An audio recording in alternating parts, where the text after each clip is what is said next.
Hey guys, we're sitting here going to do some work on our Swisher brush hog here, and I want to show you guys what ended up happening here. I've been running this mower for 8 years, or this rough cut brush hog mower, and I ended up finding myself in a situation where I hit a pretty good sized rock. I'm sure kind of just over time, this kind of gave out, but what ended up happening was the casing back here, back in through there, and hopefully we can see a little better back in here. You can see where it cracked right in through there.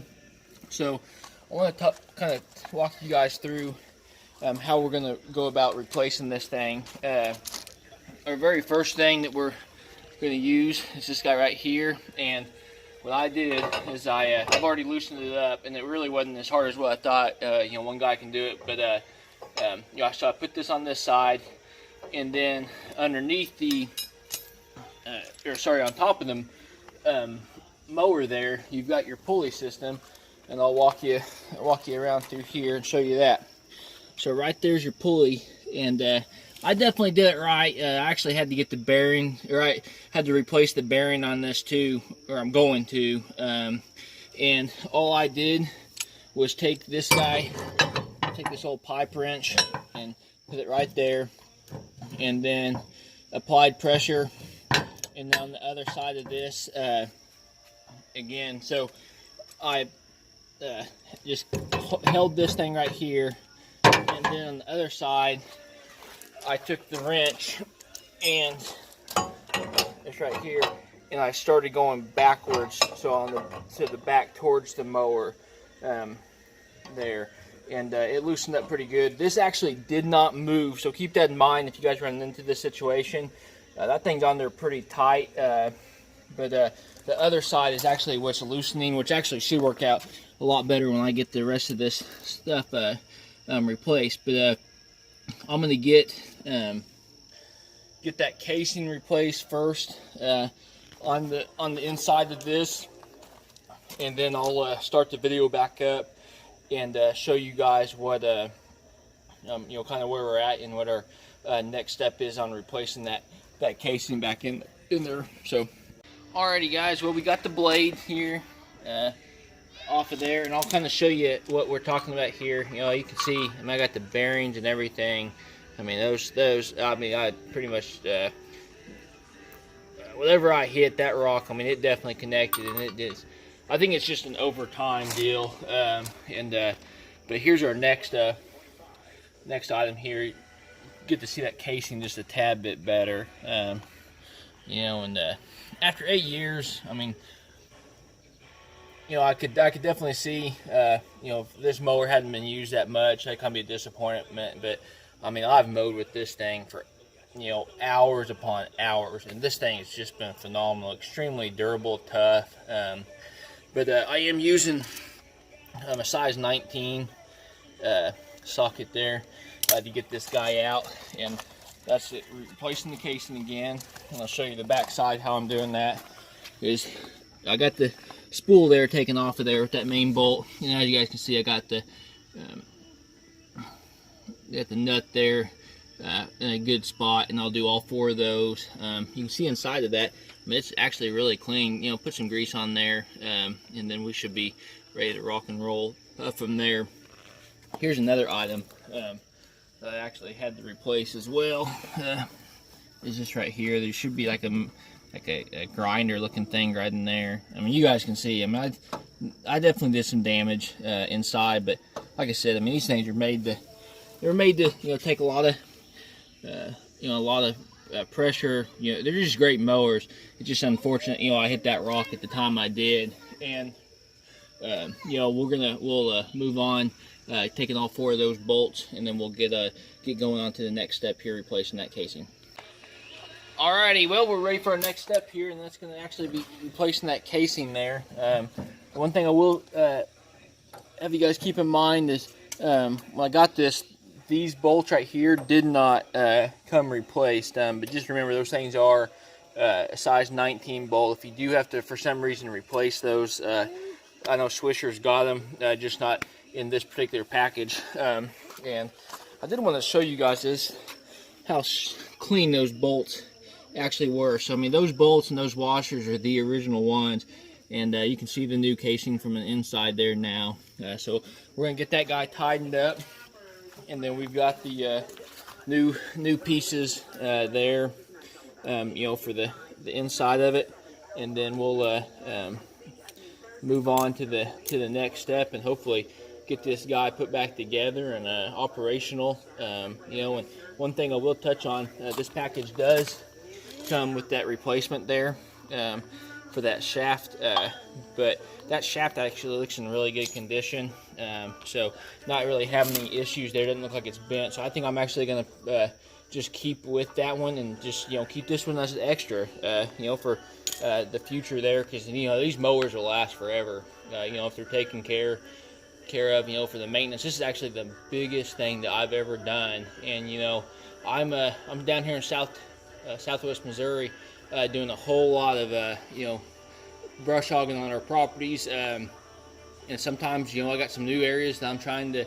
get going with, you know, and you just don't know all the time what's underneath that grass. So, you know, that kind of is the reason why I kind of ended up in the shape I'm in, you know. But for the first major deal with this mower, or rough cut there, for 8 years, you know, again, I'm extremely impressed. So we'll get this guy tightened up, get these bearings and everything back in here, and then we'll move on to the next step there. I will show you guys this too. I'll take a picture of this. I'll put this on this video. It actually gives you the steps and how those things need to go, which is extremely helpful. So it also gives you the sizes of everything too. So I'll include that in the video, as well as a picture at the very end. Alrighty, I had to take a step back here, and I actually found out that this particular piece was sitting right on top of this guy, right, or on this, and that's where your blade is. And the newer model of these are a tad bit different in their setup there, but I did make sure that that particular kit was for the 44-inch cut. And I believe it's also for the 52-inch model as well, after looking into it a little bit more. But I will show you kind of how to put that stuff in there. And like I said, that kit piece of paper that I'll take a picture of. But all you're doing there is you got the washer and then your big nut there. Then you've got another washer right there. Then you've got your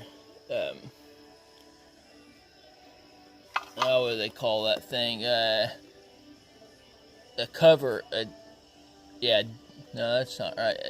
This is number 7. Yeah, a cover. It's a dust cover, is what that guy is right there. Then you got another one of your bearings. Then you're starting to come up on the top of this. Got another bearing up there, 2 your spacers. Then this is where your pulley is going to go. So we're going to put this thing in, you know, in through the hole there, and then as soon as we get that pulley on there, we'll put our next washer on there and our nut, and we should be able to get this bad boy tightened up and get on down the road. So I did apologize, I had to take one step backwards there, but after I started looking at that and how it needed to go together, I quickly figured out that, yeah, there's been a slight change, you know, and that's kind of to be expected. You know, I'm not sure if there was some sort of a flaw, you know, or over time there was something that, you know, needed to be adjusted that Swisher found. You know, that's one thing good about that company is, you know, over time that they've definitely they continue to listen to their customers, seeing the differences, the issues that come up with the you know, any of their products, and they fix them from there. So just another great thing about their you know, that company. And you know, all this stuff is American made, and you know, it's definitely good quality stuff. Longevity of these things, you know, belt driven brush hogs, you know, those are extremely hard to come by, you know, especially the good ones. But once you get a hold of one of these Swishers, you're definitely going to be extremely happy. So we'll get this bad boy installed, get that belt on there, and we should be ready to get going again mowing here before too long. Alrighty, well, we got it done. I had to do a little bit more than what I expected to get this guy right here. This with that little grinder piece actually stops it. So how you actually replace that particular piece, you've actually got to take the full motor off. I found out And I will show you this. This is the one thing that kind of tricked me up here. It's just a little metal piece right in here. That guy right there, that bar. So just kind of see how that thing goes in around that, and then just make sure it loops around that bolt. And it takes a little bit, so what you got to do is you got to take this bolt out and, you know, replace all that stuff with the cotter pin and everything. Put the bolt back in there, screw it in there a little bit, then actually lift this piece, this particular piece of metal there up over this to keep that traction, and that's what makes your actual pull wire to engage the mower actually work. But we've got the new pieces all together there, and it looks out really good. So there's a new bolt on the other side there, as you guys can see. Got the new casing back in there. Got the motor right over there. I think we're going to be ready to rock and roll here pretty quick. Overall, you know, now that I kind of know what I was really getting into and doing, you know, I probably would have done it a little bit, or quite a bit faster, you know, and hopefully it's another 8-10 years before I got to do this again. But we'll get this motor going, fire this bad boy up, we'll try her out, and then I'll show you guys a brief video of that. So hopefully you guys enjoyed this. Again, this is the Swisher Roughcut 11.5 horsepower, you know, with the 44-inch cut, and I am rolling with the Briggs & Stratton motor there.